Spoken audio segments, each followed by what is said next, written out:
मित्रों, मेरा नाम सुरेश है और मैं पंजाब का रहने वाला हूँ। आज मैं आपको मेरे मित्र के साथ घटी एक सच्ची घटना के बारे में बताने जा रहा हूँ। मेरे मित्र का नाम दीपक है और हम बचपन से ही बहुत अच्छे दोस्त हैं और हम एक दूसरे से सारी बात शेयर करते हैं। हम जब कॉलेज में आए थे तब दीप का सगाई हो गई थी उसकी मंगेतर से, जिसका नाम हिना था। हिना कुछ दिन पहले ही अपने नए घर में शिफ्ट हुई थी।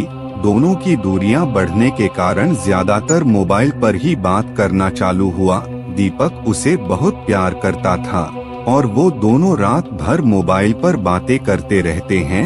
एक दिन की बात है, उसने मुझे बताया कि वो उसकी मंगेतर से रात को बात कर रहा था।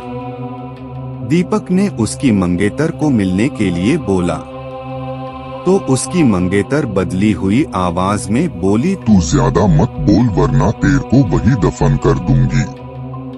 दीपक एक बार तो ये सुनकर चौंक गया और फिर सोचा वो शायद मजाक कर रही होंगी। फिर दीपक भी उसको मजाक में बोला, क्या कर लेगी तू, चल देखते हैं। तो वो फिर बोली, आज रात देख तेरे साथ क्या होता है। यह कहकर उसने मोबाइल रख दिया। अगली सुबह जब दीपक मुझसे मिला तो वो अपनी कल रात की बातें बताने लगा।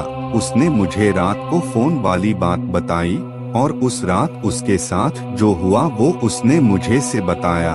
उसने बताया कि रात को 1 से 2 बजे के आसपास अचानक उसकी नींद खुली और उसके सामने एक काला लंबी दाढ़ी वाला आदमी बैठा था।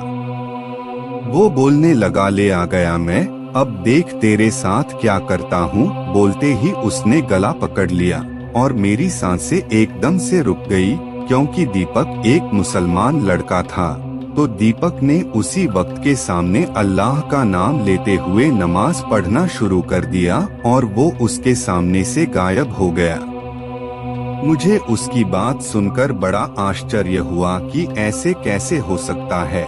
उसके अगले दिन दीपक ने फिर अपनी मंगेतर से मोबाइल पर बात की और बोला, कल रात तुम मुझे क्या अनाप शनाप बोल रही थी।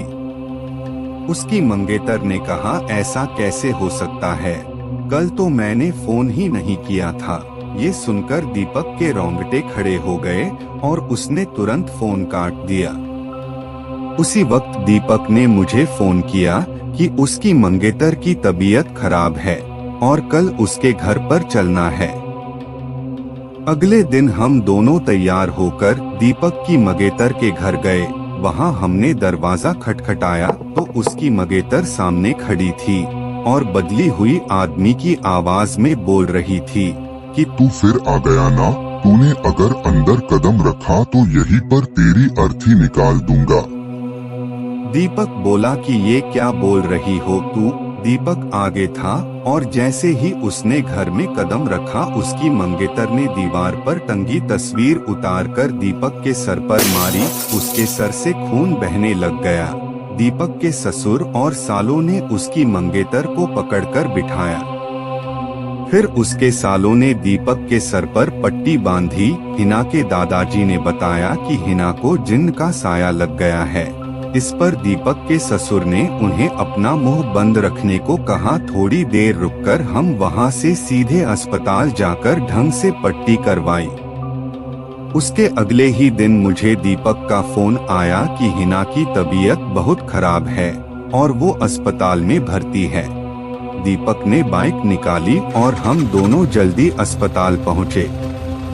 वहां पर पहुंचते ही हमने डॉक्टर से हिना की हालत पूछी तो उन्होंने बताया कि उसकी हालत बहुत नाजुक है, कौन सी बीमारी है वो पता नहीं चल पा रहा है और उसके घर वालों को डॉक्टर ने दीपक को घर ले जाने को कहा। सभी हैरान थे कि ऐसी क्या बीमारी है जिसका इलाज डॉक्टर के पास भी नहीं है। फिर उसके घर वाले हिना को घर ले आए। हिना ने दीपक को बुलाया और कहा कि मैं अब ज्यादा दिन जिंदा नहीं रह पाऊंगी और तुम किसी अच्छी लड़की से शादी कर लेना। ये सुनकर दीपक की आंखों में आंसू आ गए और बोलने लगा कि मैं तुम्हें मरने नहीं दूंगा। फिर हिना के दादाजी ने उसको एक बाबा के पास ले जाने को कहा। हम उसको बाबा के पास ले गए और बाबा ने बताया कि इसको एक बुरे जिन ने जकड़ लिया है, जिसकी वजह से वो इसके शरीर को नुकसान पहुंचा रहा है।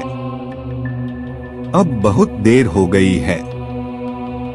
बाबा ने बताया कि इसका एक ही इलाज है। यहाँ से 100 किलोमीटर दूर एक दरगाह है, वहाँ इसका इलाज हो सकता है।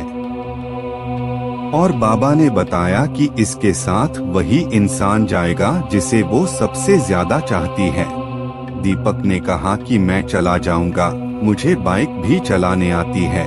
रात के 2 बजे दीपक और हिना दोनों बाइक पर निकल पड़े, लेकिन आधे घंटे बाद किसी का फोन आया कि दीपक और हिना का एक्सीडेंट हो गया है और वे मारे गए हैं। ये सुनकर मेरा रो रो कर बुरा हाल हो गया।